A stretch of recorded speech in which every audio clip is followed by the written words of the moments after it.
अक्कलकोट येथील बाळप्पा महाराज मठ हे एक पवित्र स्थान जिथे श्री स्वामी समर्थ महाराजांनी स्वतः चरण ठेवले होते। या जागेवर आजही त्यांच्या पावन पाऊलखुणा म्हणजेच पादुका श्रद्धेने जपल्या जातात। या पवित्र जागेभोवती एक चौकट आखलेली आहे। भक्तांना विनम्र आवाहन आहे, कृपया या चौकटीत पाय ठेवू नका।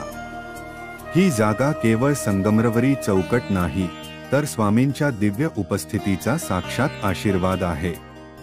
येथे येताना नम्रतेने भक्तिभावाने चरण स्पर्शन करता नमन करा। जय स्वामी समर्थ मनात उच्चारत पुढे जा, कारण इथे स्वामींनी पाय ठेवले आणि जिथे स्वामी समर्थ उभे राहिले तिथे संपूर्ण विश्व वंदन करते।